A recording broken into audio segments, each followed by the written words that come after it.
One of the most intimidating athletes in the world right now is UFC fighter Hamza. Everybody, I come here for everybody, kill everybody, I'm the champ, He's tough, disciplined, and always has that intense, unbreakable look in his eyes. There's a lot we can learn from him, so in this episode, we're breaking down 6 lessons from Hamza on how to become intimidating and someone that others don't want to mess with. Not so you can be intimidating all the time, that'd be stupid, but so you can become someone that others respect and won't take advantage of. He said his right hand breaks mountains. He's got it. Whatever that thing is, he's got it. I'm like, this motherfucker sound like he's in Gladiators and shit. The first thing we can learn from Hamza about intimidation is he has slow, non-reactive movements. He makes strong eye contact with his opponents. He has relaxed body language. He doesn't flinch when people get close to him. Partly, these come from confidence in his abilities as a fighter, but a big part of it comes through practice, which means it's something we can all develop. In the animal kingdom, it's what's known as predator movements versus prey movements. Prey animals are jerky, tense, and run at the first sign of danger. Predators are relaxed, slow, and can take their time because they know no one can hurt them.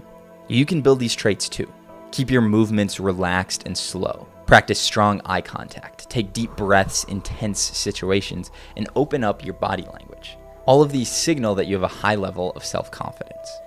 Intimidation isn't just about the look, it's about ability. At the end of the day, you have to have the skills to handle yourself in an altercation, either verbal or physical. When you were living in here, were you like I'm gonna be the best, it's only a matter of time? Like, or were there nights where you were like, well, am I doing the right thing? Like, did you ever wonder? Like, yeah, well, I was believing myself and believing what I do, and my coach, he said to me from day one, you just do what I say to you. If you do that, you're gonna become a better than everyone. You can fake it till you make it all you want, but there's a level of confidence that others can sense in you when you have the ability to hurt someone in an altercation. Now, this doesn't mean that you actually hurt them. We always want to avoid that, but you should be able to.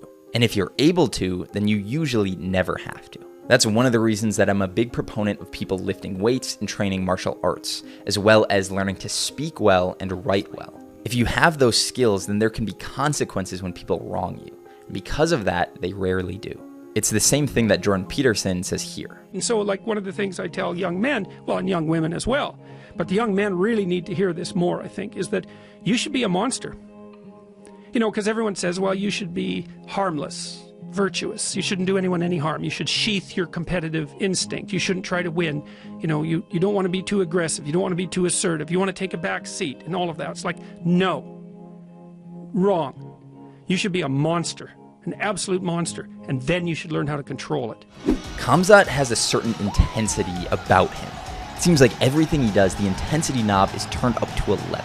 He's a fucking animal. Yeah. He's just an absolute animal, non-stop, in every way, striking, wrestling, conditioning. Apparently, you know, because all his fights are finished real quick. Yeah. So he's never had to show that side of things. But apparently his conditioning is like nothing you've ever seen as well. Well, you see the training footage and you see the intensity that this guy pursues everything with. It makes sense. He finishes people in a dominant fashion. He works harder than anyone else, even through sickness. Well, you know what he did? He kept training. He kept training while he had COVID and he was hospitalized twice. He was on death's door, Yeah, man. coughing up blood and That everything. fucking dude would not stop training. That's how crazy he is. He's prone to wild outbursts of energy and action. kill everybody, I'm the champ, I'm the king, kill everyone. And the best rulers and leaders in the world all have a profound amount of intensity and energy.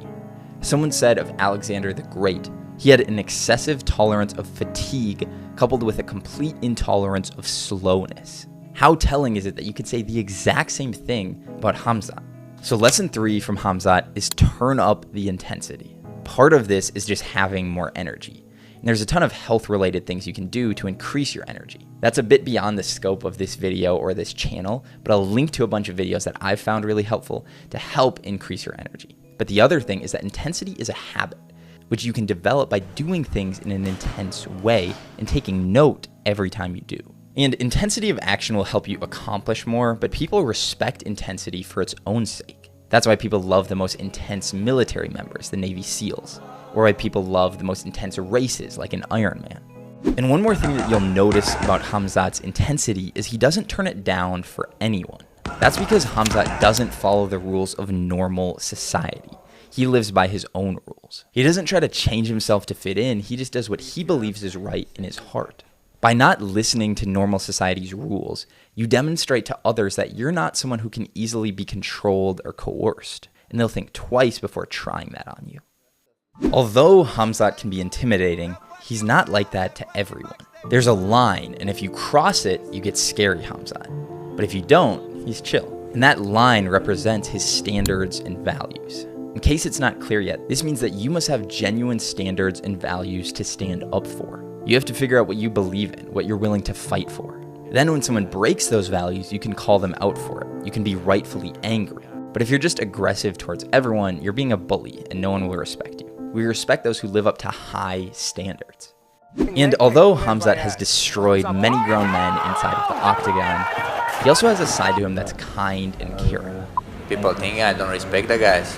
Actually, it was a little bit hard to fight him because I see his kids, they come to me, you fight my daddy. I say, I don't need that. I don't want to fight with some daddy. I need some killer like me, kill somebody and don't care about stuff. I go to him, I said, I respect, brother, and you do it, sorry for punches, and we do that for our family and to have fun as well, yeah. Which brings us to point number 6. Be willing to show respect when it's earned. Anyone who's always a bully won't be respected. But you don't want to go to the complete opposite and be a pushover. You have to be able to do both. If you can trust someone's praise, you can also trust their threats. It's like the Al Capone quote. Don't mistake my kindness for weakness. I'm kind to everyone, but when someone is unkind to me, weak is not what you're going to remember about me. So those are the 6 lessons from Hamza. Thanks for watching. I'll see you next week.